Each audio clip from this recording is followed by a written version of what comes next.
ನ್ಯೂಸ್5ಗೆ ಸ್ವಾಗತ. ಕಾಂಗ್ರೆಸ್ ಕಾರ್ಯಕರ್ತರಿಂದ ಟೈರ್ಗೆ ಬೆಂಕಿ ಹಚ್ಚಿ ಪ್ರತಿಭಟನೆ. ಪಿರಿಯಾಪಟ್ಟಣ ಪಟ್ಟಣದ ಬಸವೇಶ್ವರ ವೃತ್ತದಲ್ಲಿಂದು ಮುಖ್ಯಮಂತ್ರಿ ಸಿದ್ದರಾಮಯ್ಯನವರ ವಿರುದ್ಧ ಮೂಡ ಹಗರಣದ ವಿಚಾರವಾಗಿ ಪ್ರಾಸಿಕ್ಯೂಷನ್ಗೆ ಅನುಮತಿ ನೀಡಿದ ರಾಜ್ಯಪಾಲರ ವಿರುದ್ಧ ಸಾವಿರಾರು ಕಾರ್ಯಕರ್ತರು ಮುಖಂಡರು ಟೈರ್ಗೆ ಬೆಂಕಿ ಹಚ್ಚಿ ಪ್ರತಿಭಟನೆ ನಡೆಸಿದರು.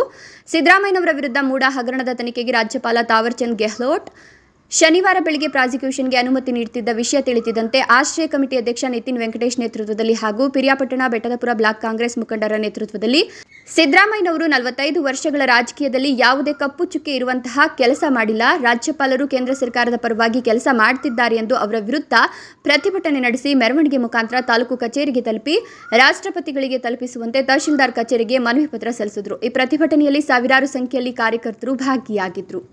ಶಾಂತಕುಮಾರ್, ನ್ಯೂಸ್5 ಪಿರಿಯಾಪಟ್ಟಣ. ಈ ಸಂದರ್ಭದಲ್ಲಿ ಜೊತೆಗೆ ಯಾವ ಉದ್ದೇಶ ಇಟ್ಕೊಂಡಿರೋದು ಸಿದ್ದರಾಮಯ್ಯವರೇನಾದ್ರೂ ಸೈಕಲ್ ಅವರ ಕಾಲದಲ್ಲಿ ಕೊಟ್ಟಿರ್ತಕ್ಕಂಥ ಅಲ್ಲ, ಬಿಜೆಪಿ ಸರ್ಕಾರ ಇದ್ದಾಗ ಅವರಿಗೆ ಸೈಕಲ್ ಅವರ 3 ಎಕರೆ 16 ಗುಂಟೆ ಜಮೀನನ್ನು ಪಡ್ಕೊಂಡು ಅವೆಲ್ಲವನ್ನೂ ಸ್ಥಿರಗೊಳಿಸುವಂತ ಕಾರ್ಯ ಇವತ್ತು ಮಾನ್ಯ ಮೋದಿ ಅವರ ನೇತೃತ್ವದಲ್ಲಿ, ಅಮಿತ್ ಶಾ ಅವರ ನೇತೃತ್ವದಲ್ಲಿ, ಕುಮಾರಸ್ವಾಮಿ ನೇತೃತ್ವದಲ್ಲಿ, ಅಶೋಕ್ ನೇತೃತ್ವದಲ್ಲಿ ಇವತ್ತು ರಾಜ್ಯದಲ್ಲಿ ನಡೀತಾ ಇದೆ. ಬಹುಶಃ ಇದು ಕರಾಳ ದಿನ ಅಂತ ಹೇಳ್ಬೋದು.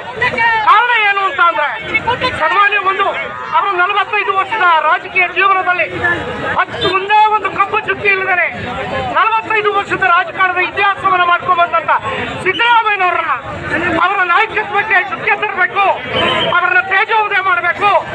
ಈ ಕಾರಣ ಮುಖಾಂತರ ಕರ್ನಾಟಕದಲ್ಲಿ ಕಾಂಗ್ರೆಸ್ನ ಅಸ್ಥಿರಗೊಳಿಸಬೇಕು ಅನ್ನೋ ಸದುದ್ದೇಶದಿಂದ ಇದು ಮಾಡ್ತಾ ಇದ್ದಾರೆ.